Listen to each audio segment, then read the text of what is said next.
ராமருக்கு கல்யாணம் ஆகும்போது வயசு 12, சீதைக்கு வயசு 6. இதை அண்டர்லைன் பண்ணி வச்சுருங்க. இப்போ சைல்ட் மேரேஜ் பண்ணலாமா? முதல்ல ஒரு கேள்வி வந்துடும். அவர் எப்படி சார் சைல்ட் மேரேஜ் பண்ணா? சாரதா ஆக்ட் என்ன ஆக்ட் இல்லையா? நம்ம எப்பவுமே இன்றைய காலகட்டத்தில் இருக்கக்கூடிய ரூல்ஸ் கான்ஸ்டிடியூஷனை வச்சு we will try judging Treta Yuga. அந்தந்த காலகட்டத்துல மாறும்.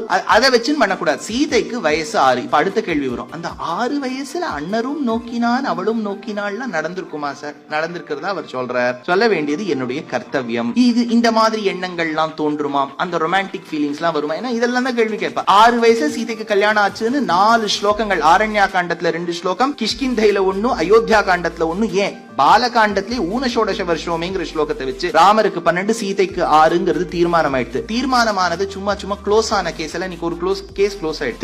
திரும்பி அதையே ஓபன் பண்ணிட்டு இருக்க கூடாது. அதனால ராமருக்கு வயசு 12, சீதைக்கு 6.